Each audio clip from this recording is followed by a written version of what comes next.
The grand chamber of the Galactic Concordat stretched so wide that its far walls disappeared into shadow. 1,000 species filled the amphitheater seats, their forms ranging from beings of pure light to creatures that breathed methane and lived in pressurized tanks. At the center of it all stood Ambassador Ji Woo, a human woman in a simple gray uniform. Facing the elevated throne where Imperator Qualvex sat in all his ancient glory, the Velthara leader's skin shimmered like polished chrome. His 4 eyes studied Ji Woo with the same detached interest one might give to an insect. When he spoke, his voice echoed through translation devices worn by every delegate. "The matter is settled," Qualvex declared. "Humanity will surrender all military vessels within 1 standard year. The Concordat will provide protection to your colonies. This is our gift to you." Ji Woo kept her expression neutral, though her hands trembled slightly at her sides. She had expected this, but hearing it made official still felt like a punch to the gut. "Imperator, with respect, humanity has never threatened the Concordat. Our ships defend only our own territory. Why must we, because we say so?" The interruption came from Counselor Dren, whose seat floated just below the Imperator's throne. "Your species has been part of this Concordat for barely 4 decades. The Velthara Empire has guided the galaxy for 6,000 years. We know what is best.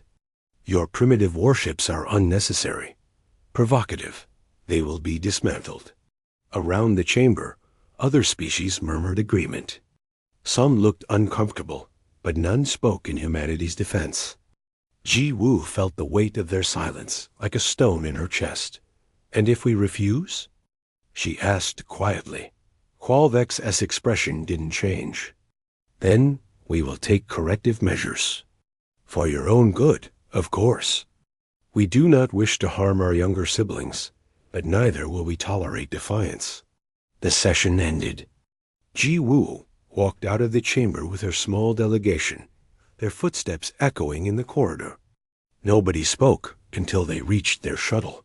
"They're going to attack us," said her aide, a young man named Dongha, who handled intelligence gathering. "I've been monitoring their secure channels. This isn't about protection. They're planning something." Ji Woo nodded slowly.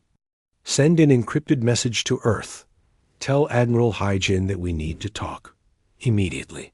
Far from the political theater of the Concordat's capital world, Captain Tae Min stood on the bridge of the reconnaissance vessel Horizon's Edge, studying a holographic display with growing concern.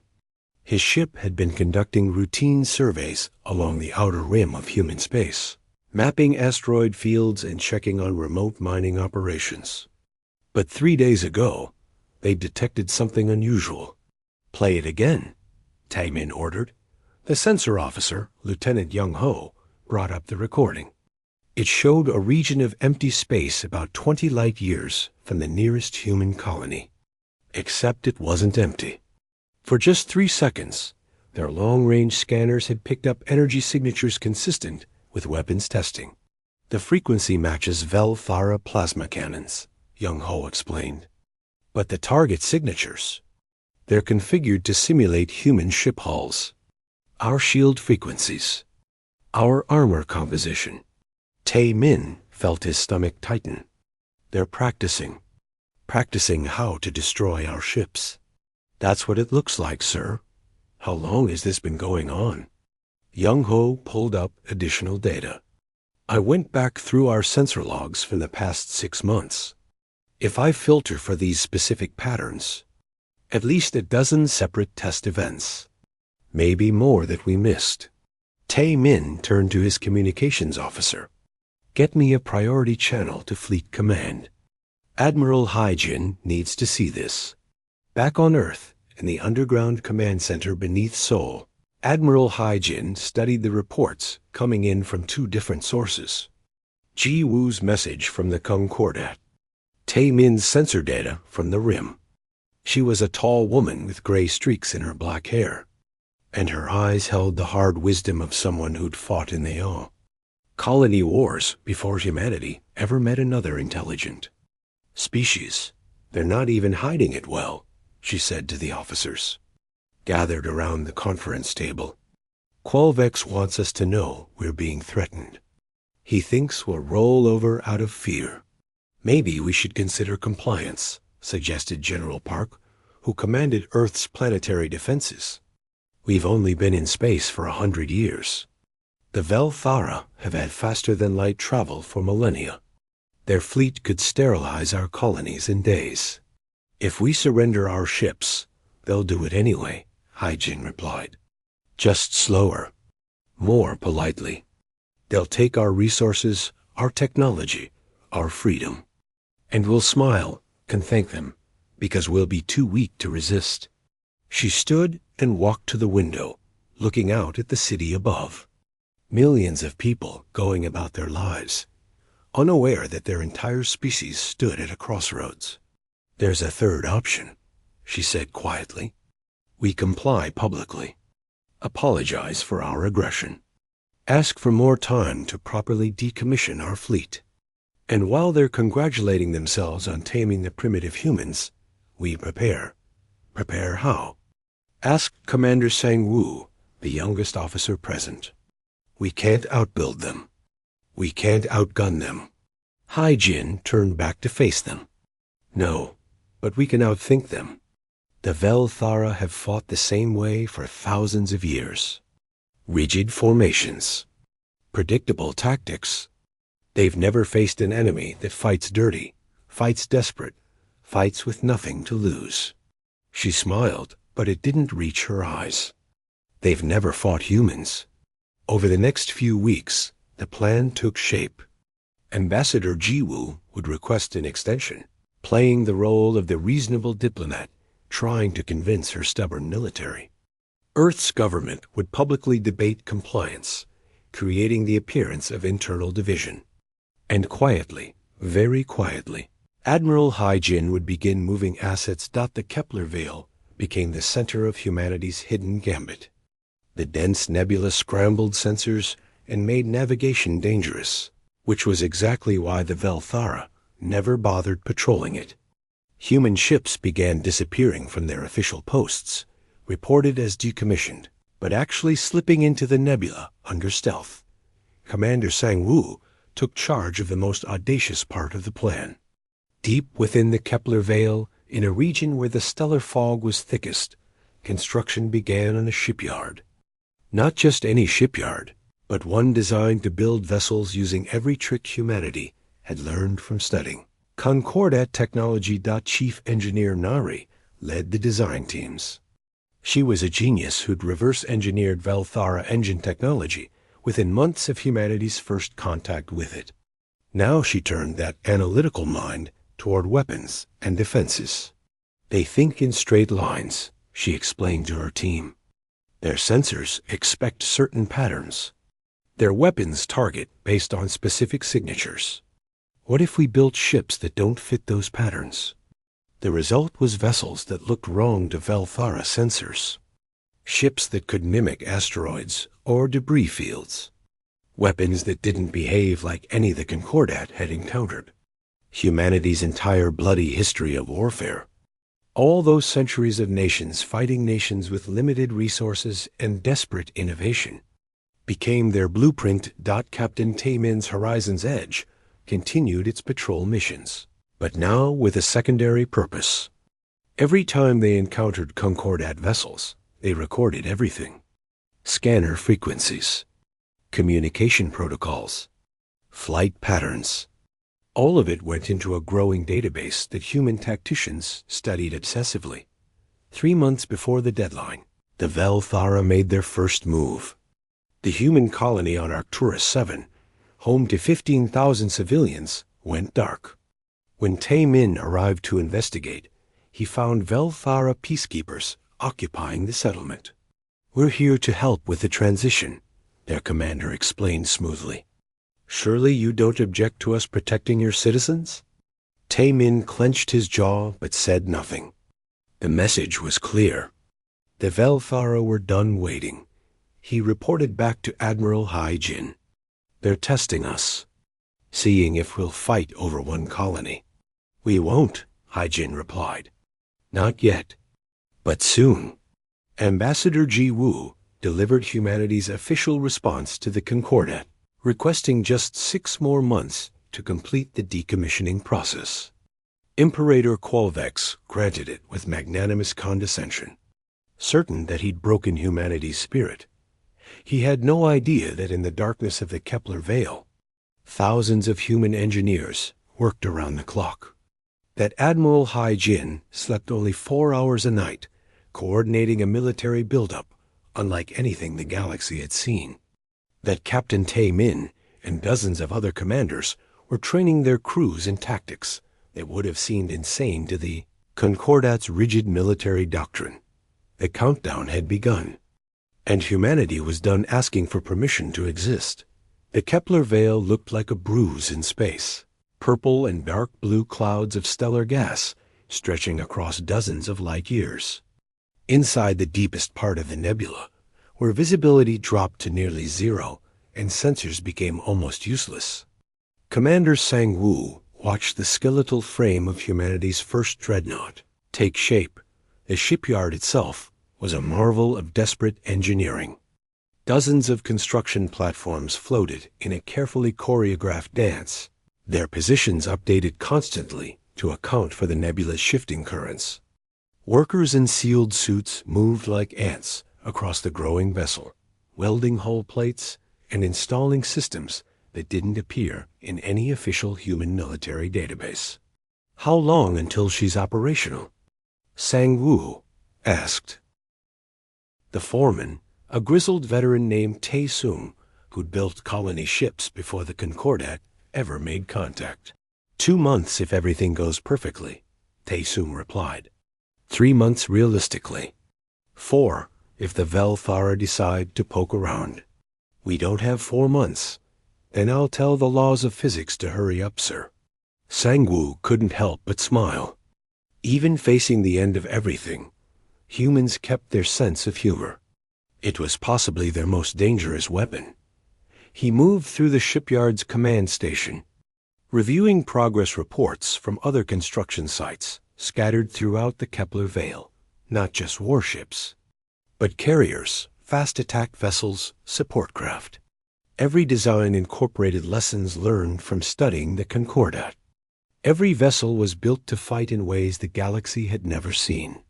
Back on Earth, Chief Engineer Nari stood in a laboratory that officially didn't exist, watching test footage on a dozen screens simultaneously. On one screen, a missile tracked a moving target through a series of evasive maneuvers. On another, a point defense laser tracked and destroyed incoming projectiles with inhuman precision. A third showed a ship's stealth system bending sensor beams around its hull like water around a rock. The problem with the Velthara, Nari explained to her assistant, a young engineer named Baera, is that they're victims of their own success. They've been the dominant military power for so long that they've stopped innovating. Their weapons are powerful, but predictable. Their defenses are strong, but inflexible. She pulled up a schematic of a Velthara battleship. Look at this. Beautiful ship. Terrifying firepower. But it's designed to fight other Concordat vessels in formal battle lines. Big ship shoots at other big ship until one explodes. They've been doing it the same way for 1,000 years. So we don't fight them the same way, Biora said. Exactly. We swarm. We use missiles that think and adapt. We hit them from angles they don't expect. We use the environment against them. Nari's eyes gleamed with the intensity of someone who'd found a puzzle she could actually solve. And we make every single shot count because we can't afford to waste anything. The Ghost Protocol was her proudest achievement. Traditional stealth systems tried to absorb or deflect sensor beams. Nari's approach was different. Her system analyzed incoming sensor pulses in real time and generated return signals that made human ships look like space debris or natural phenomena.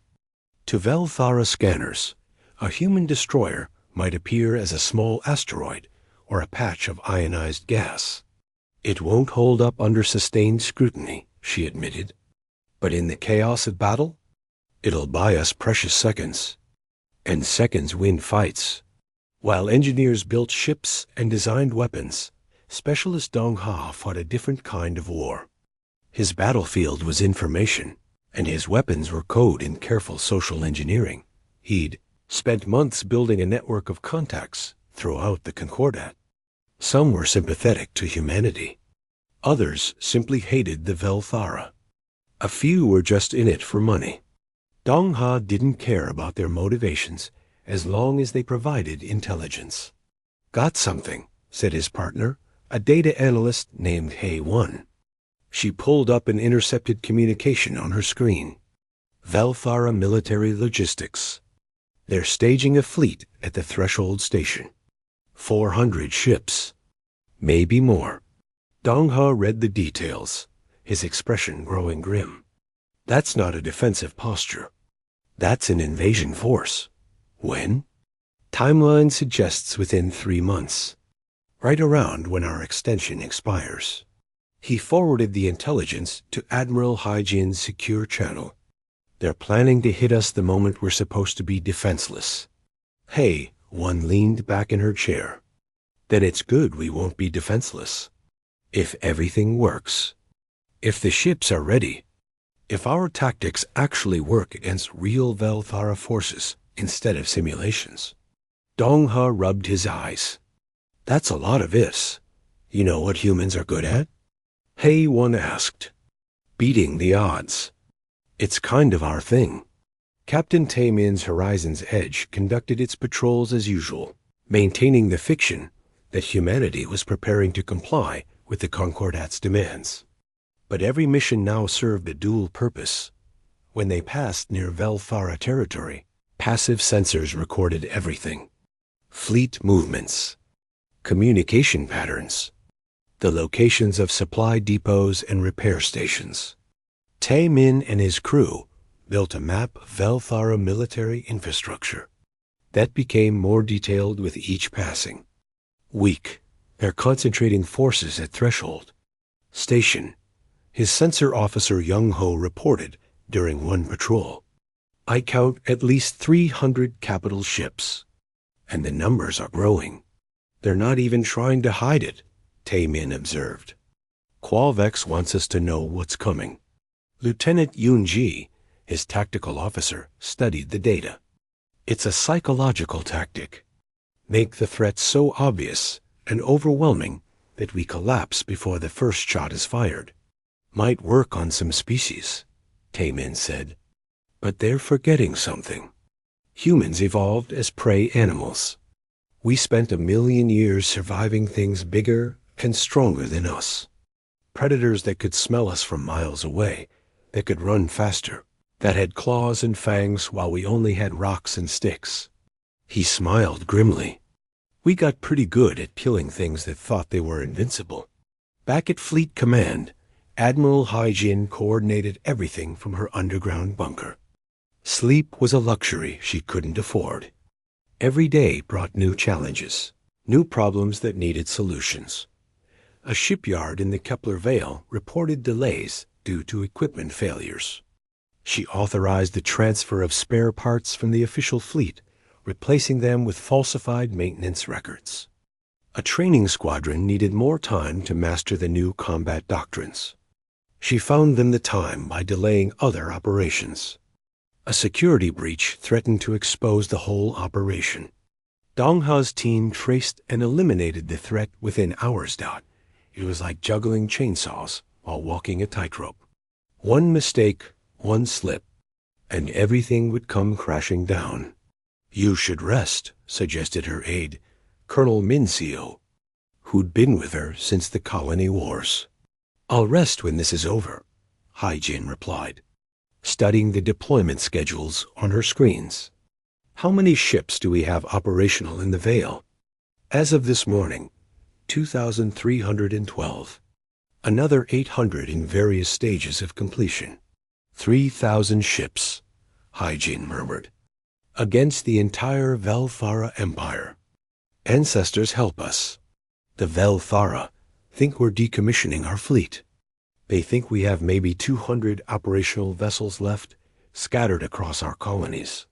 When we reveal what we've actually been doing, it'll either be the greatest military surprise in galactic history, or it'll be our extinction. Hai-Jin pulled up the tactical simulations her strategists had been running. Run the scenarios again. All of them. I want to know every possible way this can go wrong. Ambassador Ji Wu played her role perfectly. In public sessions of the Concordat, she appeared sad but resigned, a diplomat whose government had accepted the inevitable. She gave speeches about cooperation and the wisdom of the elder species. She smiled when Imperator Qualvex praised humanity's maturity in accepting the Concordat's guidance in private. She wanted to scream. "They're so arrogant," she told Dong Ha during one of their encrypted communications. "Qualvex actually patted me on the head yesterday, like I was a child who'd finally learned her lesson." "Let him be arrogant," Dong Ha replied. "Arrogance breeds mistakes.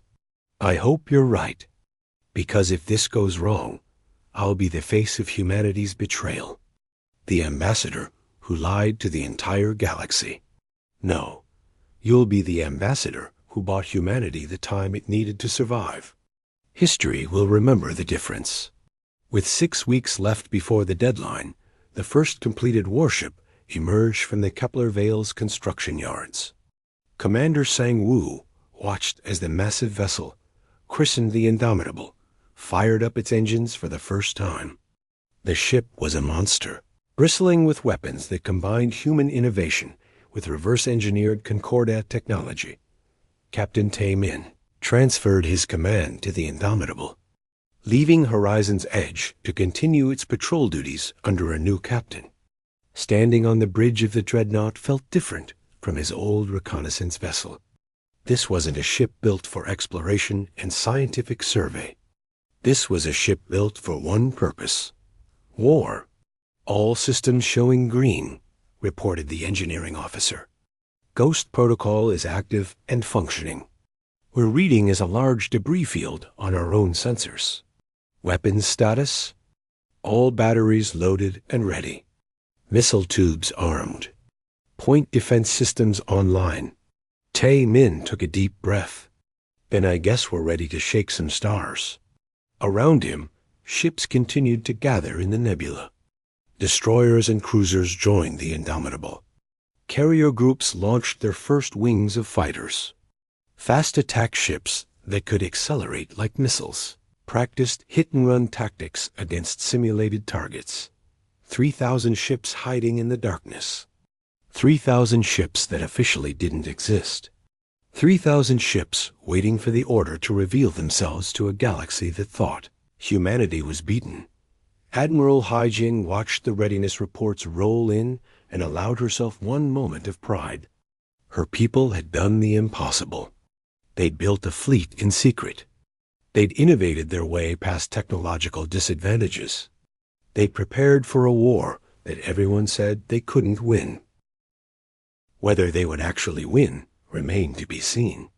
But they would fight, and they would make the Velthara regret the day they tried to command humanity.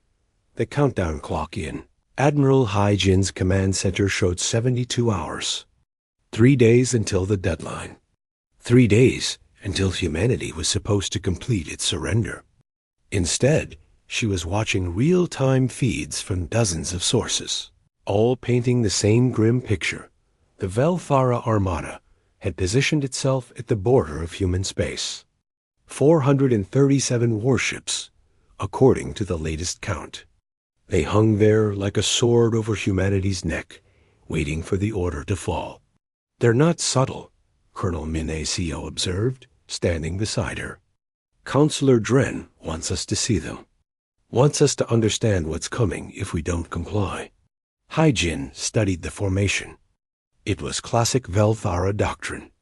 Heavy battleships at the center, cruisers arranged in perfect geometric patterns around them. Destroyers forming an outer screen. Beautiful, imposing, predictable. What's the status of our forces in the Kepler Vale? She asked. Final ships are completing checks now. Captain Tae-min reports the fleet is ready to deploy on your order. Hai-jin nodded slowly. The moment was approaching.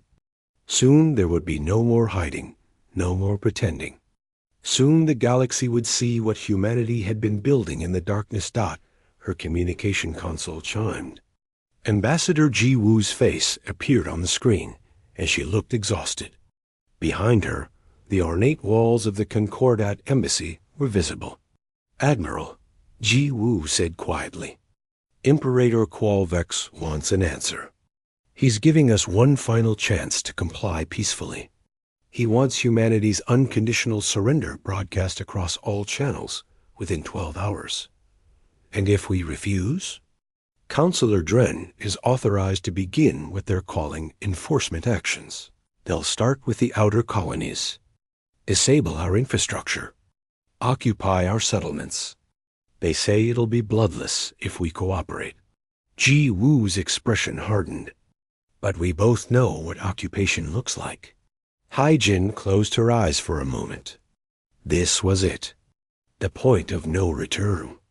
Once she gave the order, humanity would be committed to a path that could only end in victory or extinction. Tell them we need 24 hours to coordinate the surrender with all our colonies. Buy us that much time. They might not accept the delay. Then tell Qualvex that humanity wants to do this properly. That we're grateful for the Concordat's patience. Appeal to his ego. Ji Woo smiled grimly. His ego is the one thing we have in unlimited supply. I'll make it work. The transmission ended. Hai-jin turned to her staff. Send the alert to all our commanders. Operation Defiance begins in 24 hours. Everyone moves into position. And somebody get me Captain Tae-min. Far from Earth, at the edges of human territory, Lieutenant Young-ho stood at his post aboard Station Freedom. The outpost was small, just 200 crew members, but it monitored a critical junction where 3 shipping lanes converged. It was also the closest human installation to the Valthara Armada. Young-ho had been transferred here 2 weeks ago, and he'd known immediately what it meant. Station Freedom was bait. When the Valthara came, they would hit here first.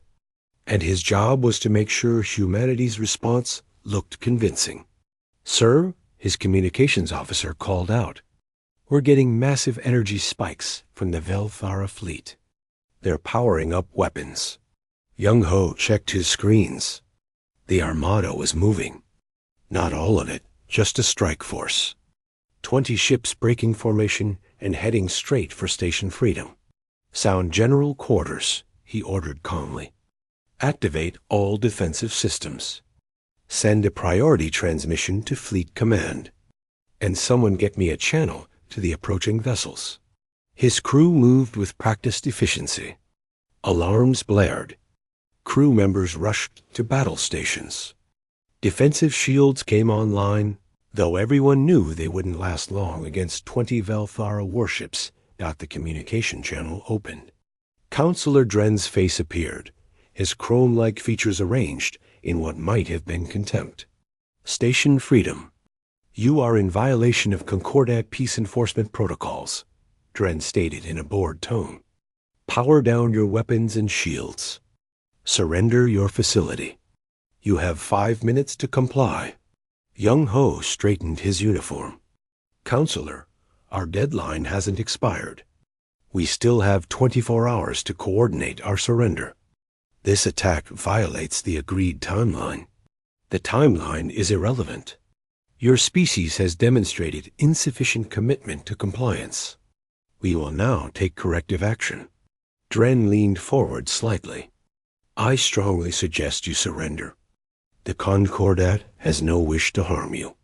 But we will if necessary. And I strongly suggest you return to your fleet, Young-ho replied. Because if you fire on this station, you're going to regret it. Dren actually laughed. You have 200 crew members and defensive weapons designed for pirates. I have 20 warships. What exactly will I regret? Starting a war you can't win. The channel closed. Young Ho looked around at his crew, seeing fear but also determination on their faces. They were young, most of them, barely out of training. They joined the military expecting to defend colonies from accidents and natural disasters, not to face down an empire. "All right, people," he said. "We all know what's going to happen, but we're going to make it count.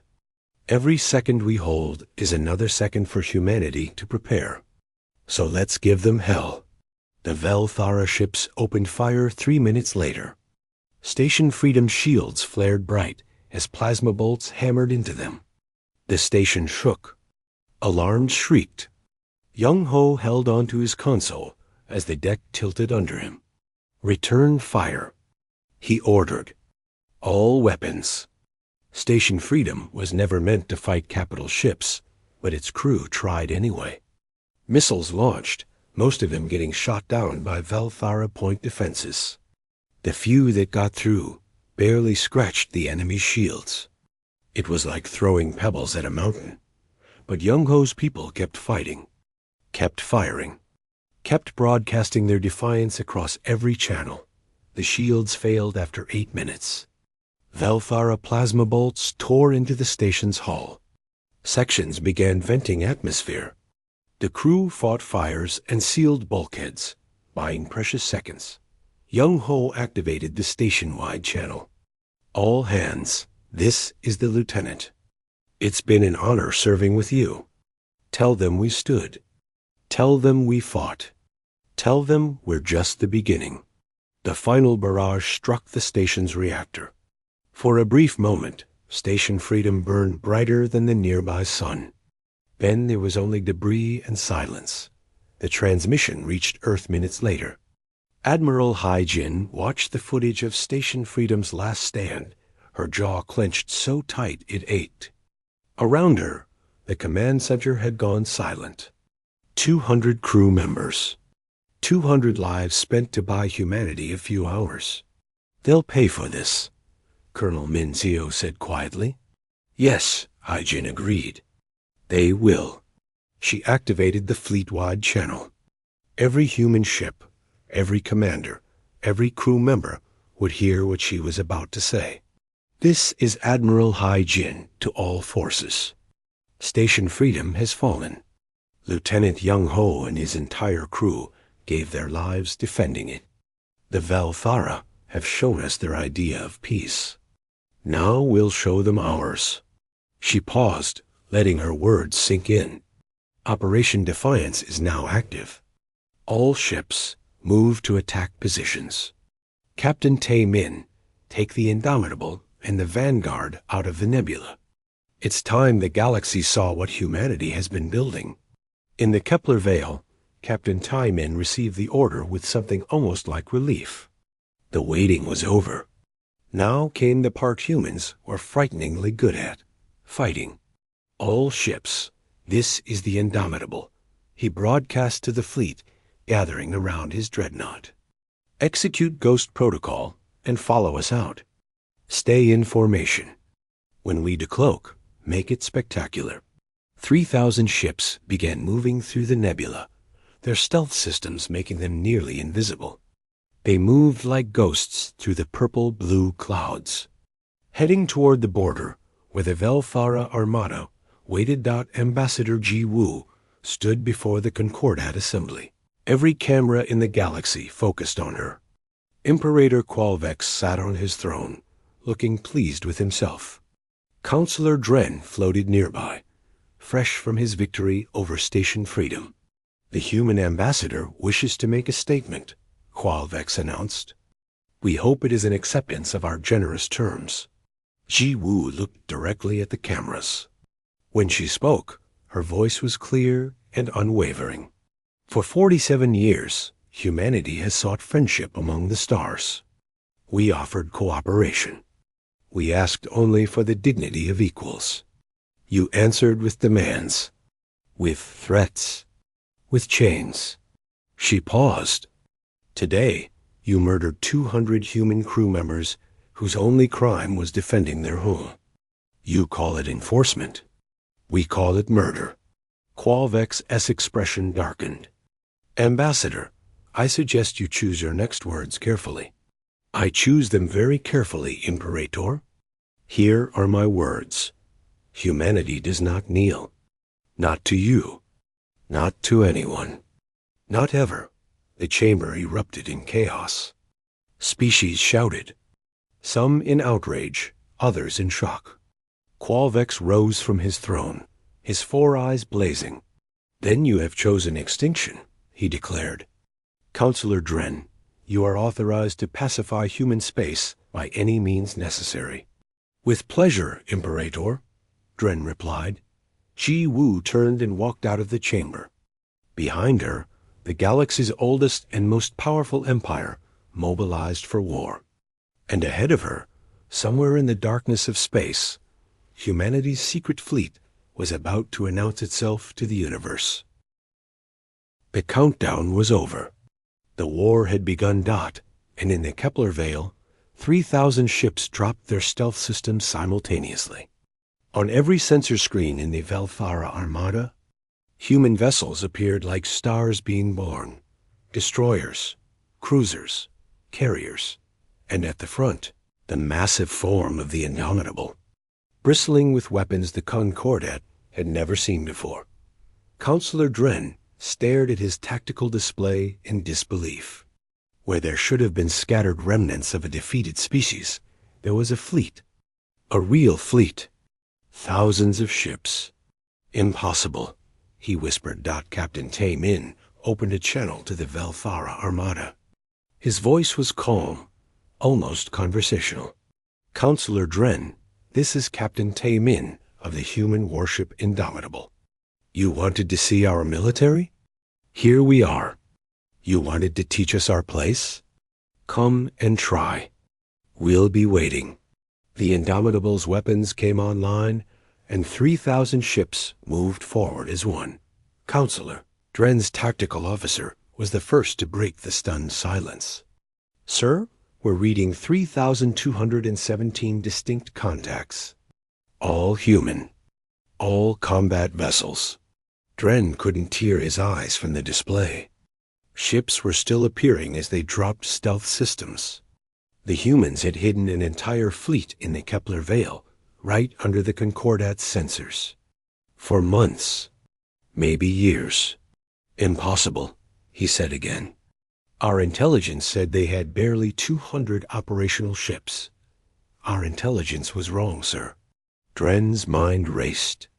3,000 ships against his 400. But the numbers were deceptive. His vessels were Velthara warships, built with technology refined over millennia. The humans had been in space for barely a century. Their ships had to be inferior. Had to be. All ships assume attack formation Beta 7, he ordered. Heavy units to the front. We'll crush their vanguard, and the rest will scatter. The Velthara Armada shifted smoothly into position, their movements precise and coordinated. It was a formation that had won 1,000 battles across Concordat history. Ship-to-ship combat in organized lines, with the heavier vessels trading fire until one side broke. Captain Tay Min watched the Velthara formation take shape and almost smiled. They're doing exactly what Admiral Hai Jin predicted. Traditional formation. Heavy ships forward. His tactical officer, Lieutenant Yunji, studied the enemy disposition. They expect us to meet them head-on. A battle of firepower. Then let's not do that, Tay Min said. He activated the fleet channel. All ships, execute pattern Wolf Strike 3. Carrier groups, launch all fighters. Destroyer squadrons, scatter formation. Heavy units, hold position and look threatening. The human fleet dissolved like smoke. One moment there was a coherent formation. The next, ships were moving in dozens of different directions, accelerating hard, breaking into small groups. The carriers launched waves of fighters that swung forward in clouds. On the Velthara flagship, Dren watched in confusion. What are they doing? This isn't a formation. It's chaos. Sir, I think that's the point. The first human fighters reached the Velthara formation. Small, agile craft that wove between the larger ships, launching missiles and strafing runs. Velthara point defenses opened up, shooting down most of the attackers, but there were so many of them. And they didn't fight like any Concordat pilots. They came from impossible angles, used their own destroyed companions as cover, rammed shield generators when their weapons ran dry. These pilots fight like madmen, Dren's tactical officer reported. They're taking casualties they can't afford. But the fighters were just the opening move. While the Velthara focused on the fighter swarm, human destroyer squadrons hit the flanks of the formation. Fast ships that appeared suddenly from the nebula's edge fired concentrated barrages and vanished back into the stellar fog before return fire could find them. Ghost contacts appearing and disappearing across the formation, the sensor officer called out. We can't track them. They're using the nebula to mask their movements. Dren felt the first stirrings of concern. His formation was designed for traditional combat. Stand-up fights between organized fleets. The humans weren't giving him that. They were everywhere and nowhere, hitting and running, using tactics that seemed more like piracy than proper military doctrine. All ships, pursue the destroyer squadrons. Run them down. The Velthara fleet began to fragment as individual ships chased human raiders into the nebula. Exactly what Tae Min had been waiting for. Now, he ordered, heavy units, full attack. Hit them while they're scattered. The Indomitable and the other human capital ships that had been holding position suddenly surged forward. They'd been hiding in plain sight, their ghost protocol systems making them look like debris or inactive hulks on Velthara sensors. Now they revealed themselves as massive warships with weapons already charging. The Indomitable's main batteries opened fire. Chief Engineer Nari's innovations showed their worth immediately. Human missiles didn't just fly straight at targets. They jinked and wove, communicated with each other, concentrated on weak points in enemy shields. When Velthara point defenses shot one down, its companions adjusted their approaches in real time. Their missiles are using artificial intelligence, the Velthara sensor officer reported in shock. They're learning from each attack run. Dren's ship shook as human fire found it. Return fire. All batteries. The battle became a savage melee. Velthara ships tried to reform their lines, but human forces were inside their formation now, preventing organized responses. It was fighting in a knife-fight range, where the Velthara advantages in shields and armor mattered less than speed and tactics. Commander Sang-woo led the carrier wing Dragon's Fury into the heart of the fighting. His ship launched wave after wave of fighters and bombers, coordinating strikes with nearby destroyers. Where the Velthara expected predictable attack patterns, they got synchronized chaos. Human forces that seemed scattered would suddenly concentrate overwhelming firepower on a single target, then disperse before the enemy could respond. Target that battleship, Sang-woo ordered, highlighting a Velthara heavy unit on the tactical display. All fighters, mark it. Destroyers, prepare to follow up. Hundreds of human fighters swarmed the battleship, their attacks coordinated down to the second. They targeted the same shield section repeatedly, weakening it. The moment the shield collapsed, 3 human destroyers appeared from the nebula and hammered the exposed hull with everything they had. The battleship died in seconds. Specialist Dong-ha fought his own battle from a human command ship. His cyber warfare team had infiltrated Velthara communication networks, injecting false orders and jamming coordination signals. Enemy ships suddenly found themselves out of position, receiving contradictory commands, unable to coordinate their defenses. I've got access to their tactical net, Dong-ha reported, feeding them false sensor data now. They think there are human ships in sectors that are actually empty. The psychological impact was devastating. Velthara commanders found themselves fighting ghosts, shooting at targets that didn't exist while real threats approached from unexpected directions. But the Velthara were not helpless. They were an empire that had dominated the galaxy for 6,000 years for good reasons. Their ships were tough, their crews were trained, and they were beginning to adapt. The humans used the nebula for cover, one Velthara captain reported. Deny them that advantage. All ships pull back to clear space, force them to fight in the open. The Velthara fleet began a fighting retreat, pulling away from the nebula's edge.